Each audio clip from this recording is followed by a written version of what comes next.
Only exam trick YouTube channel में मैं आपका तहे दिल से स्वागत करता हूं। चलिए दोस्तों, आज जो है जो सीरीज चल रही थी रिवीजन वाली, यानी कि ऑब्जेक्टिव लूसेंट का, उसमें जो है हम ये आखिरी टॉपिक दे रहे हैं जो प्रकाश है, लाइट। और इसके बाद जो है फिर केमिस्ट्री स्टार्ट करेंगे। तो देखिएगा, लास्ट तक बने रहिएगा। लगभग जो है 200 के आसपास जो है प्रश्न आपको इसमें मिलेंगे और ये हम रिवीजन के उद्देश्य से दे रहे हैं। चलिए स्टार्ट करते हैं पहले क्वेश्चनों से। पहला क्वेश्चन है, प्रकाश छोटे छोटे कणों से मिलकर बना है, जिसे कहते हैं, तो क्या कहते हैं? फोटोन कहते हैं। प्रकाश तरंग किस प्रकार की तरंग है? प्रकाश तरंग किस प्रकार की तरंग है? तो अनुप्रस्थ तरंग है। प्रकाश का तरंग सिद्धांत किसके द्वारा प्रस्तावित किया गया था? तो यह जो है आपका हाइजेंस के द्वारा प्रस्तावित किया गया था। आगे देखिएगा, निम्नलिखित में से कौन सी प्रघटना यह निर्णय लेने में सहायक होती है कि प्रकाश एक अनुप्रस्थ तरंग है? तो यह जो है आपका ध्रुवीकरण। ऑप्शन सी, प्रकाश के विद्युत चुंबकीय स्वरूप की खोज किसने की? तो यह जो है मैक्सवेल ने की। तो ऑप्शन सी आंसर हो जाएगा। किसने सर्वप्रथम यह सिद्ध दिखलाया कि प्रकाश तरंगों का विवर्तन होता है? तो ये जो है आपका ग्रेमाल्डी ने दिखाया। प्रकाश विद्युत प्रभाव का प्रतिपादन किया। प्रकाश विद्युत प्रभाव का प्रतिपादन जो है आइंस्टीन ने किया। निम्नलिखित में से कौन सी घटना प्रकाश और ध्वनि दोनों में घटित नहीं होती है? तो ध्रुवन की घटना जो है दोनों में घटित नहीं होती है। किसी अवरोध की कोर या किनारे से प्रकाश का मुड़ना कहलाता है। तो क्या कहलाता है? तो विवर्तन कहलाता है। निम्नलिखित में से कौन सा सिद्धांत प्रकाश के तरंग प्रकृति की पुष्टि करता है? तो यह जो है आपका व्यतिकरण का सिद्धांत है। प्रकाश विकिरण की प्रकृति होती है तो तरंग एवं कण दोनों के समान। तो ऑप्शन सी इसका आंसर हो जाएगा। प्रकाश के चिकने पृष्ठ से टकराकर वापस लौटने की घटना को कहते हैं। तो क्या कहते हैं? तो प्रकाश का जो है परावर्तन कहते हैं। ऑप्शन बी आंसर हो जाएगा। आगे देखिए 13 नंबर क्या कह रहा है? प्रकाश में ध्रुवन की घटना से यह सिद्ध होता है कि प्रकाश तरंगे हैं। तो अनुप्रस्थ। आगे देखिएगा 14 नंबर क्वेश्चन। 14 नंबर का जो है ऑप्शन बी आंसर हो जाएगा। प्रकाश का वेग सर्वप्रथम किसने ज्ञात किया? तो प्रकाश का वेग जो है सर्वप्रथम रोमर ने ज्ञात किया।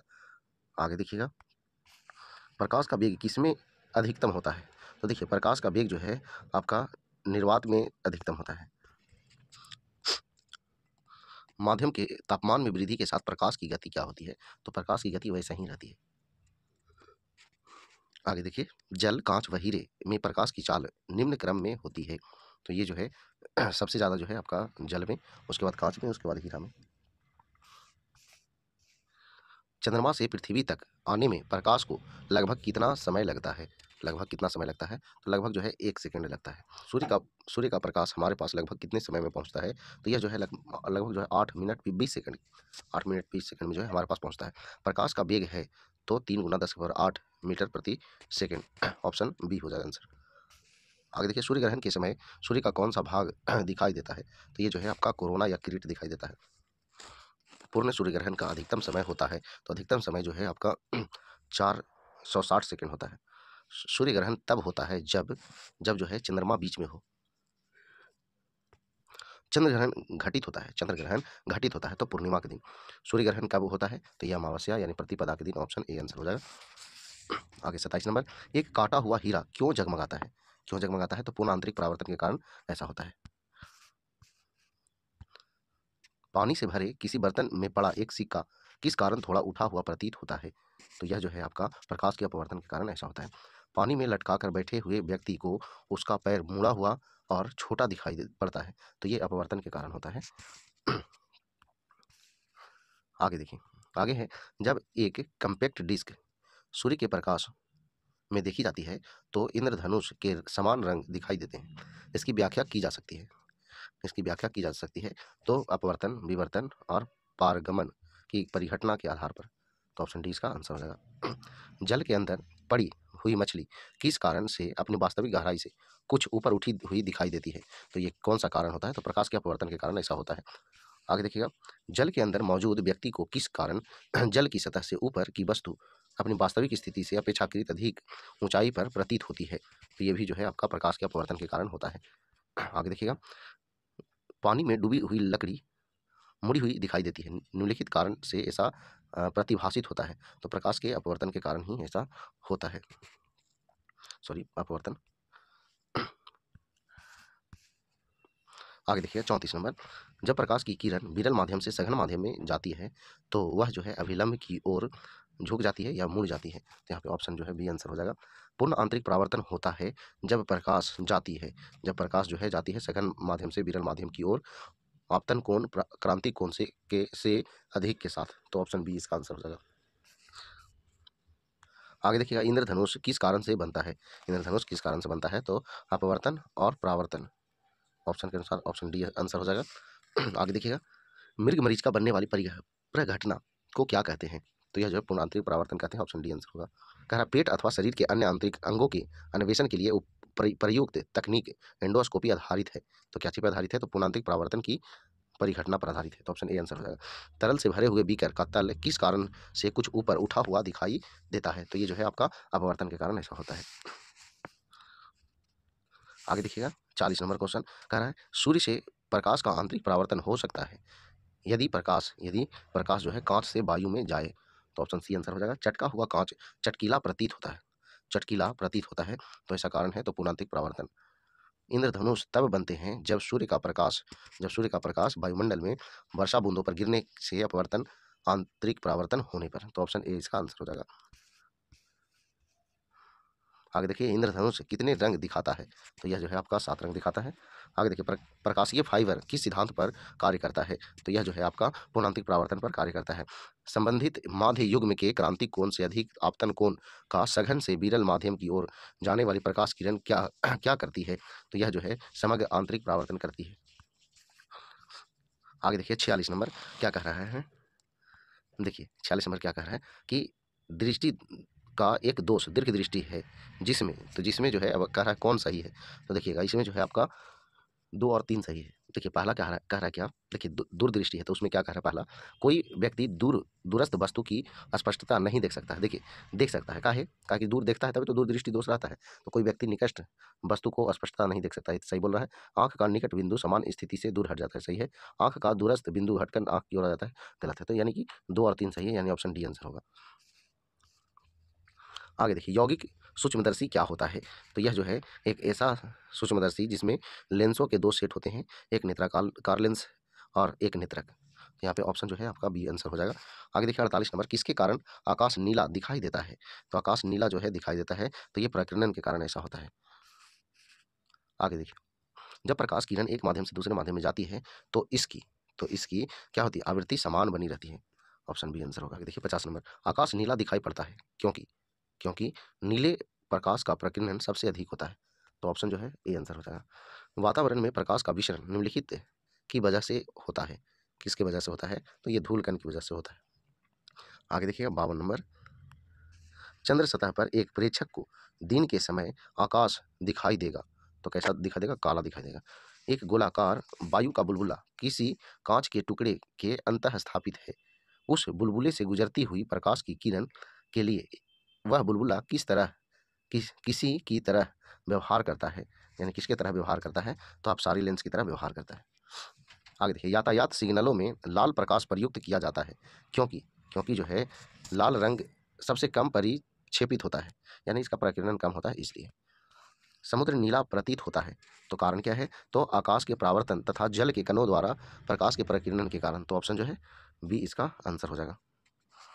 आगे देखिए 56, सूर्योदय और सूर्यास्त के समय वायुमंडल में लालिमा किस कारण छा जाती है? तो यह जो है आपका प्रकाश के प्रकीर्णन के कारण छा जाती है। इंद्रधनुष में किस रंग का विक्षेपण अधिक होता है? यानी विक्षेपण सबसे अधिक किसका होता है? तो बैगनी का सबसे अधिक होता है। आगे देखिए, तारे आकाश में वास्तव में जितनी ऊंचाई पर होते हैं वे उससे अधिक ऊंचाई पर प्रतीत होते हैं, इसकी व्याख्या किसके द्वारा की जा सकती है? तो इसकी व्याख्या जो है वायुमंडलीय अपवर्तन के कारण की जा सकती है। आगे देखिएगा, सूखा बालू चमकीला क्यों दिखाई देता है जबकि गीला बालू धुतिहीन होता है? तो यह कारण क्या है? तो इसका कारण है परावर्तन, ऑप्शन बी आंसर होगा। पेरियोस्कोप बनाने में निम्नलिखित में से कौन सा एक प्रयुक्त होता है? पेरियोस्कोप में जो है आपका समतल दर्पण का प्रयोग होता है। आगे देखिएगा, 61 नंबर कह रहा है क्या? साबुन के पतले झाग में चमकदार रंगों का बनना किस परिघटना का परिणाम है? तो बहुलित परावर्तन और व्यतिकरण, तो ऑप्शन ए आंसर हो जाएगा। वाहन पीछे से आने वाली वस्तुओं को देखने के लिए किसका प्रयोग करती है? तो यह जो है आपका उत्तल दर्पण का प्रयोग करती है, ऑप्शन सी आंसर हो जाएगा। निम्न में से क्या वायुमंडलीय अपवर्तन का परिणाम नहीं है? तो सूर्य का सूर्यास्त के समय लाल दिखाई देना ये नहीं है, बाकी सब है। आगे देखिए, रोगियों के दांत देखने में दंत चिकित्सकों द्वारा प्रयुक्त दर्पण होता है, तो यह जो है आपका अवतल दर्पण होता है। वाहनों के अग्रदीपों यानी हेडलाइटों में किस प्रकार के दर्पण का इस्तेमाल होता है, तो परावलयिक दर्पण होता है। ऑप्शन डी जो है इसका आंसर होगा। दाढ़ी बनाने के लिए काम में लेते हैं, तो ये जो है अवतल दर्पण लेते हैं। आगे देखिए, कह रहा है इनमें से कौन सही है, तो यहाँ इनमें से जो है आपका सही पूछ रहा है, तो सही जो है कौन है वो कह रहा है, तो यहाँ पे सही जो है आपका ऑप्शन सी है, यानी 1/v + 1/u बराबर 1/f, ऑप्शन सी इसका आंसर होगा।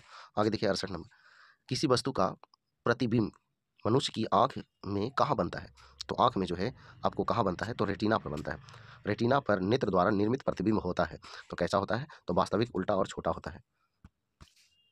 किसी व्यक्ति का पूरा प्रतिबिंब देखने के लिए एक समतल दर्पण की न्यूनतम ऊंचाई होती है, न्यूनतम ऊंचाई कितनी होती है, तो व्यक्ति की ऊंचाई की आधी होती है।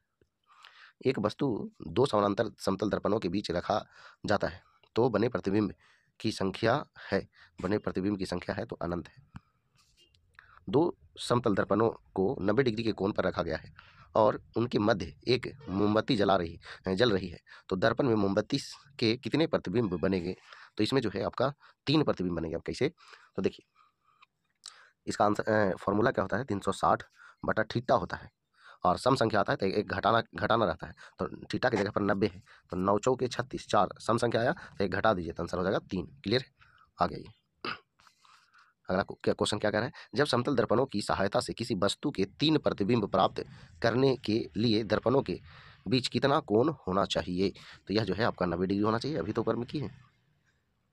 आगे, यदि एक व्यक्ति दो समतल दर्पण जो 60 डिग्री के कोण पर यानी आनत है के बीच खड़ा हो, तब उसे कितने प्रतिबिंब दिखेंगे, तो इसमें जो है आपका 5 प्रतिबिंब दिखेंगे।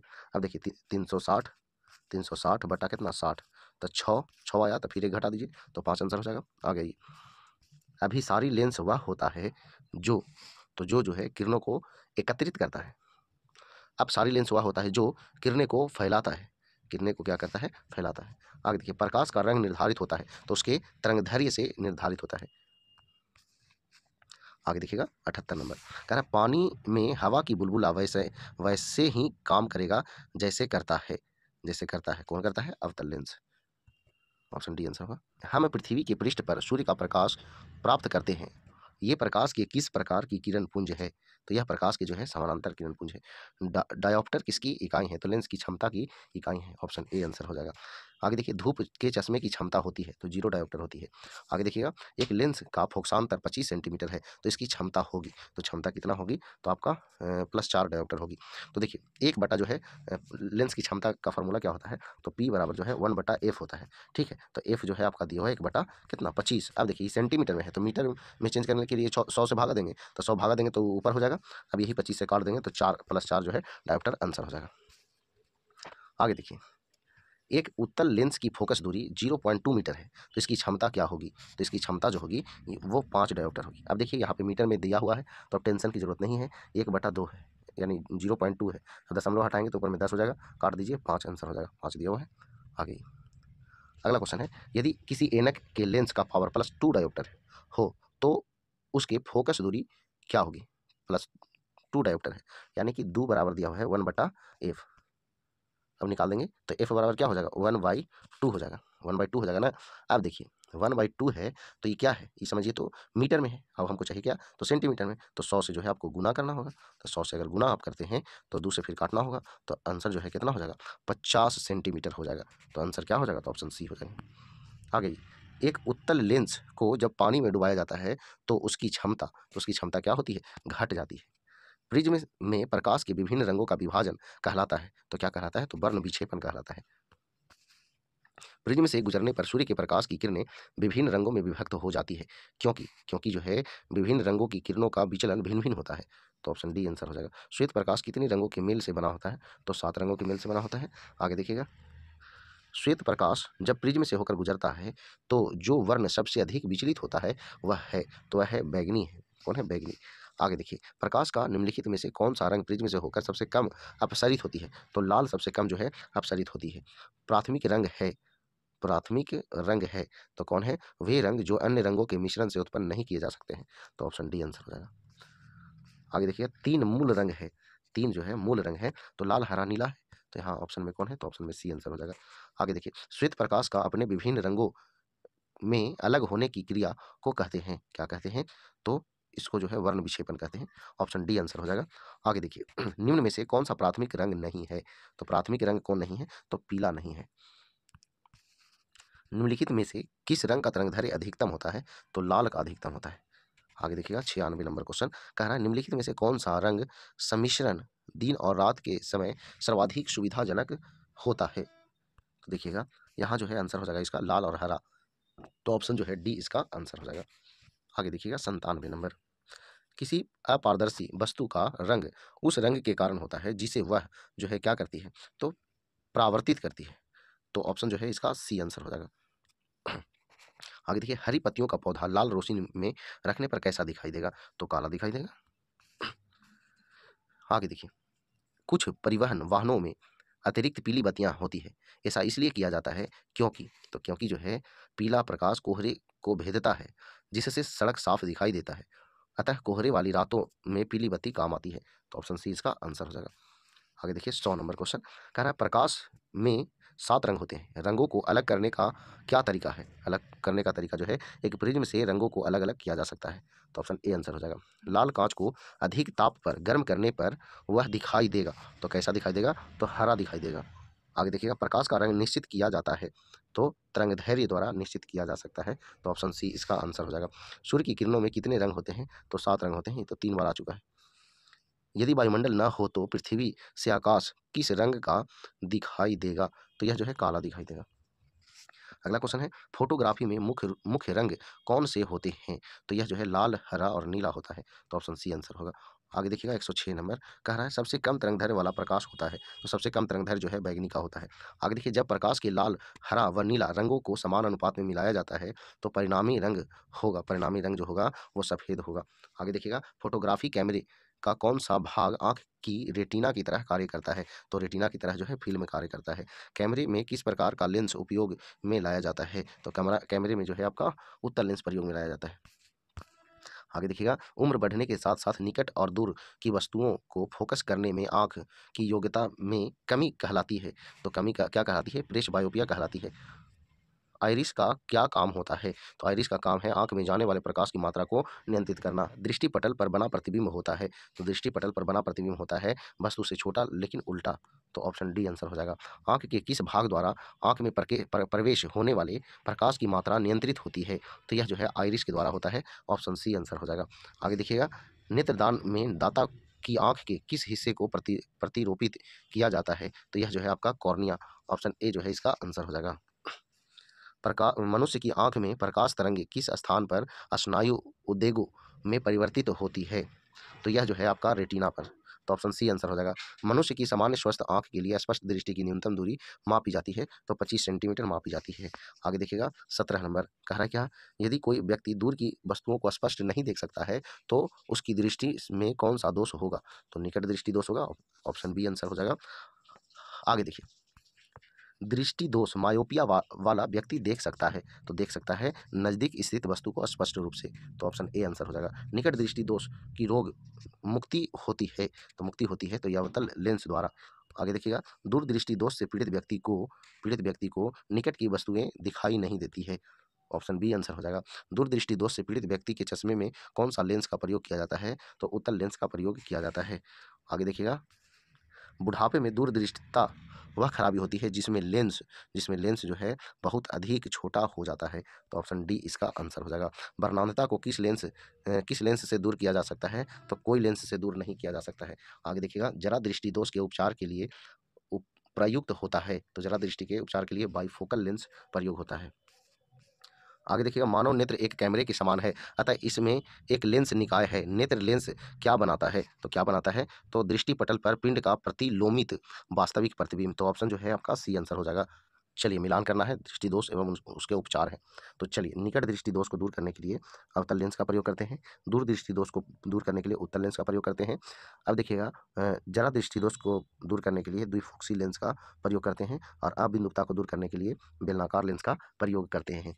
चलिए आगे कह रहा है, चश्मा प्रयुक्त करने वाले व्यक्ति को सूक्ष्मदर्शी का प्रयोग किस प्रकार करना चाहिए? तो सूक्ष्मदर्शी का प्रयोग जो है वो उन्हें चश्मा पहने रहना चाहिए, यानी चश्मा पहन कर ही प्रयोग करना चाहिए। आगे देखिए, निम्नलिखित में से कौन सा कथन जो है असत्य है, यानी कि गलत कथन है। तो देखिएगा, अबिंदुकता के उपचार के लिए बाइफोकल लेंस का प्रयोग, बाइफोकल लेंस का चश्मा दिया जाता है, तो यही जो है गलत है। इसके लिए बेलनाकार लेंस की जरूरत होती है। आगे, दूरदृष्टि निवारण के लिए काम में लेते हैं, तो उत्तल लेंस लेते हैं, ऑप्शन सी आंसर होगा। आगे देखिए, मायोपिया से क्या तात्पर्य है, तो निकट दृष्टि दोष तात्पर्य है। आगे देखिएगा, हाइपरमेट्रोपिया, हाइपरमेट्रोपिया का अर्थ है तो दूरदृष्टि दोष। आगे देखिएगा, अगला क्वेश्चन कह रहा है, एक आदमी 10 मीटर से अधिक दूरी की वस्तु स्पष्ट नहीं देख पाता है, वह किस दृष्टि दोष से पीड़ित है। देखिए, 10 मीटर से अधिक नहीं देखता है, तो 10 मीटर से कम वाला तो देखता है ना, तो निकट दृष्टि है, तो निकट दृष्टि को बोलते हैं मायोपिया। तो यहाँ पे ऑप्शन जो है आपका आंसर सी हो जाएगा। कह रहा है, एक मनुष्य 1 मीटर से कम दूरी की वस्तु को स्पष्ट नहीं देख सकता है, यानी कि निकट वाला नहीं देखता है, दूर देखता है, तो वह व्यक्ति किस दोष से पीड़ित है, तो दूरदृष्टि दोष से, यानी कि ऑप्शन ए आंसर हो जाएगा। आगे देखिए, 34 नंबर, ल्यूमेन एकक है, मतलब ल्यूमेन जो है किसका मात्रक है, तो ज्योति फ्लक्स का, ऑप्शन ए। दूरबीन क्या है, दूरबीन क्या है, तो दूर की वस्तु देखी जाती है इससे, तो ऑप्शन ए आंसर हो जाएगा। घड़ी साज घड़ी के बारीक पुर्जों को देखने के लिए किसका उपयोग करता है, तो यह जो है आवर्धक लेंस का उपयोग करता है। आगे देखिएगा, जीव विज्ञान की प्रयोगशालाओं में सूक्ष्म कोशिकाओं या जीवों के आवर्धित प्रतिबिंब देखने के लिए किसका उपयोग किया जाता है, तो यह जो है संयुक्त सूक्ष्मदर्शी का उपयोग किया जाता है, ऑप्शन सी आंसर होगा। दूर की वस्तुओं के निरीक्षण के लिए किस प्रकाशिक यंत्र का उपयोग किया जाता है, तो यह जो है आपका दूरदर्शी का उपयोग किया जाता है। दूरबीन का आविष्कार किया था, तो दूरबीन का आविष्कार जो किया था गैलीलियो ने किया था, ऑप्शन ए आंसर होगा। अवतल लेंस प्रयुक्त होता है सुधार हेतु, तो निकट दृष्टि के सुधार हेतु, तो ऑप्शन जो है सी आंसर हो जाएगा। सूर्य छिपने से पहले दीर्घ वृत्तीय प्रतीत होता है, क्योंकि, तो क्योंकि जो है प्रकाश के अपवर्तन का प्रभाव पड़ता है, तो ऑप्शन जो है सी आंसर हो जाएगा। तंतु प्रकाशीय संचार में संकेत किस रूप में प्रवाहित होता है, तो यह जो है आपका प्रकाश तरंग के रूप में, तो ऑप्शन ए आंसर होगा। तारे टिमटिमाते हैं तो अपवर्तन के कारण, ऑप्शन ए आंसर हो जाएगा। आगे देखिए, निम्नलिखित प्रकार के कांचों में से कौन सा एक परावैंगनी किरणों का विच्छेदन कर सकता है, तो यह जो है आपका क्रूक्स कांच, तो ऑप्शन डी आंसर हो जाएगा। प्रकाश के निम्नलिखित प्रकारों में से किनका पौधे द्वारा तीव्र अवशोषण होता है, पौधे द्वारा तीव्र अवशोषण होता है, तो वह जो है आपका नीला और लाल, ऑप्शन बी आंसर हो जाएगा। आगे देखिए, 46 नंबर क्वेश्चन क्या कह रहा है, कह रहा है कि निम्नलिखित परिघटनाओं पर विचार कीजिए, और कह रहा है उपयुक्त में से कौन से दृष्टि भ्रम है, दृष्टि भ्रम है कौन इसमें से, तो देखिएगा, इसमें से जो है आपका गोधूली में सूर्य का अमाप, उषा काल में सूर्य का रंग, उषा काल में चंद्रमा का दिखना, तो ये तीनों जो है आपका है, और बाकी जो है नहीं है। 47 नंबर देखिए, कथन है, कह रहा है प्रकाश के दृश्य वर्ण क्रम में लाल प्रकाश हरे प्रकाश की अपेक्षा अधिक ऊर्जस्वी होता है। कथन आर जो है कह रहा है, लाल प्रकाश का तरंगधारी हरे प्रकाश के तरंगधारी से अधिक होता है, तो देखिए यहाँ पे जो है ना, आर जो है सही है, लेकिन ये जो है आपका सही नहीं है। काहे नहीं सही है, तो आगे आइए आपको क्लियर हो जाएगा। देखिए, निम्नलिखित में से किसमें उच्चतम ऊर्जा होती है, तो नीला प्रकाश में। इस क्वेश्चन जो है से जो है पिछला क्वेश्चन आपको क्लियर हो गया होगा। आगे आइए, अगला क्वेश्चन क्या कह रहा है, 49 नंबर कह रहा है, जब प्रकाश की तरंगे वायु से कांच में होकर गुजरती है तब कौन से परितर्य प्रभावित होंगे, तो केवल तरंगधारी तथा वेग प्रभावित होंगे, ऑप्शन डी आंसर होगा। जब एक व्यक्ति तीव्र प्रकाश क्षेत्र से अंधेरे कमरे में प्रवेश करता है तो उसे कुछ समय के लिए स्पष्ट दिखाई नहीं देता है, बाद में धीरे धीरे उसे चीजें दिखाई देने लगती है। इसका कारण है, इसका कारण क्या है, आंखों का अंधेरे के प्रति कुछ समय में अनुकूलित होना, तो ऑप्शन डी इसका आंसर हो जाएगा। अगला क्वेश्चन है, क्या कह रहा है, उस दृष्टि दोष को क्या कहते हैं जिसमें किसी पदार्थ के एक तल में बिंदु केंद्र में दिखाई देते हैं जबकि दूसरे तल में बिंदु केंद्र के बाहर दिखाई देते हैं, तो यह जो है आपका अबिंदुकता में होता है। अवतल लेंस हमेशा किस प्रकार का प्रतिबिंब बनाते हैं, तो यह जो है हमेशा आभासी प्रतिबिंब बनाते हैं। संचार में प्रयुक्त फाइबर ऑप्टिकल केवल किस सिद्धांत पर कार्य करता है, तो यह जो है प्रकाश के पूर्ण आंतरिक परावर्तन पर कार्य करता है। आगे देखिएगा, जब सूर्य क्षितिज से के निकट होता है अर्थात सुबह और शाम को, तब वह लालिमा युक्त दिखाई देता है। इसका कारण क्या है, इसका कारण क्या है, तो लाल प्रकाश का वायुमंडलीय द्वारा न्यूनतम प्रकीर्णन होता है, तो ऑप्शन ए आंसर होगा। श्वेत प्रकाश को नली में कैसे पैदा करते हैं, तो कैसे पैदा करते हैं, तो तंतु को गर्म करके, तो ऑप्शन बी आंसर हो जाएगा। आगे देखिएगा, प्रकाश में 7 रंग होते हैं, रंगों को अलग करने का क्या तरीका है, तो एक प्रिज्म से रंगों को अलग अलग किया जा सकता है, तो ऑप्शन ए आंसर हो जाएगा। हमें वास्तविक सूर्योदय से कुछ मिनट पूर्व ही सूर्य दिखाई देने का कारण है, तो क्या कारण है? तो प्रकाश का अपवर्तन का कारण है। आगे आइए। यदि साबुन के दो भिन्न भिन्न व्यास के बुलबुले को एक नली द्वारा एक दूसरे के संपर्क में लाया जाता है तो क्या घटित होता है? तो छोटा बुलबुला और छोटा व बड़ा बुलबुला और बड़ा हो जाएगा। तो यहाँ पे जो है आपका ऑप्शन बी आंसर हो जाएगा। प्रा, परावर्तित प्रकाश में ऊर्जा परावर्तित प्रकाश में ऊर्जा आपतन कोण पर निर्भर नहीं करती है। तो ऑप्शन ए आंसर हो जाएगा। प्रकाश की गति किसके बीच से जाते हुए होती है? न्यूनतम होती है। तो यह जो है कांच से होकर जाते हुए। किसी तारे के रंग का पता चलता है उसके तो उसके क्या चीज पर पता चलता है? तो ताप पर। आगे देखिए 62 नंबर। क्या करें? निम्नलिखित प्राकृतिक तथ्यों पर विचार कीजिए और किसके कारण मृग मरीचिका बनती है? तो मृग मरीचिका जो है बनने का कारण क्या है? तो स्थलीय तापन और प्रकाश परावर्तन। यहाँ पे ऑप्शन ए आंसर हो जाएगा। आगे देखिए 63 नंबर। आइंस्टीन के ई बराबर एम सी स्क्वायर समीकरण में सी घोतक है। सी घोतक है किसका? तो प्रकाश के वेग का। तो ऑप्शन बी आंसर हो जाएगा। आगे देखिए निम्नलिखित तिथियों में से किस में दोपहर को आपकी छाया सबसे छोटी होती है? आपकी छाया सबसे छोटी होती है तो 21 जून को। तो ऑप्शन सी इसका आंसर हो जाएगा। आगे देखिए सोडियम वाष्प लैंप प्रायः सड़क प्रकाश के लिए प्रयुक्त होते हैं। क्योंकि क्योंकि जो है इनका प्रकाश एक वर्णी है और पानी की बूंदों से गुजरने पर विभक्त नहीं होता है। तो यहाँ पे ऑप्शन बी इसका आंसर हो जाएगा। खतरे का सिग्नल लाल रंग का बनाया जाता है। सही बात है। लाल रंग का प्रकीर्णन कम होता है। ये भी सही बात है। दोनों सही है और व्याख्या भी करता है। तो ऑप्शन ए आंसर हो जाएगा। बरसात के दिन जल पर छोटी तैलीय परतों के चमकीले रंग दिखाई देते हैं। यह किसके कारण होता है? यह किसके कारण होता है? तो परिक्षेपण के कारण होता है। ऑप्शन बी आंसर होगा। तरन ताल वास्तविक गहराई से कम गहरा दिखाई देता है। इसका कारण है तो इसका कारण क्या है? तो अपवर्तन है। आगे देखिएगा एक तालाब के किनारे एक मछुआरा मछली को भाले से मारने की कोशिश करता है। तदनुसार उसे निशाना कैसे लगाना चाहिए?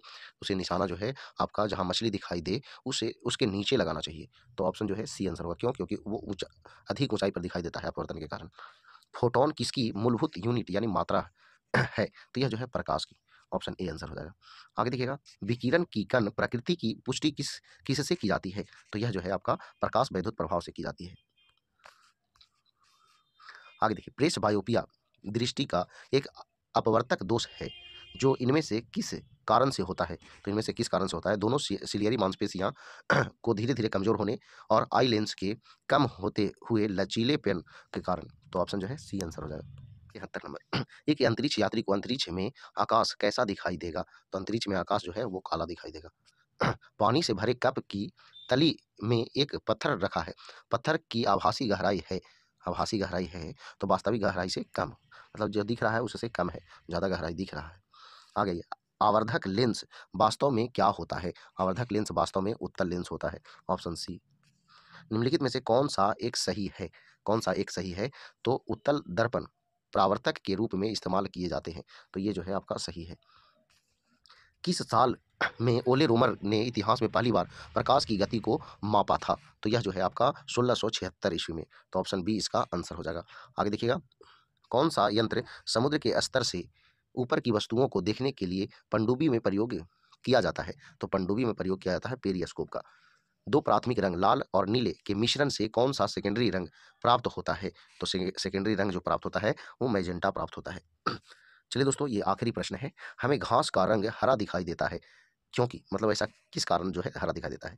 यह हरे रंग के प्रकाश को वापस हमारी आंखों पर परावर्तित करती है। इस कारण जो है घास हमें हरा दिखाई देता है। तो चलिए दोस्तों ये जो है 180 प्रश्न थे प्रकाश से जुड़े हुए और सभी जो है किसी न किसी एग्जाम में पूछे गए हैं। तो ये जो है आगामी रेलवे एग्जामों के लिए महत्वपूर्ण होगा। चलिए अगर वीडियो पसंद आया, रिवीजन में मजा आया तो कृपया करके वीडियो को लाइक करें, दोस्तों के पास शेयर करें। तो आज भर इतना ही। जय हिंद, जय भारत, वंदे मातरम।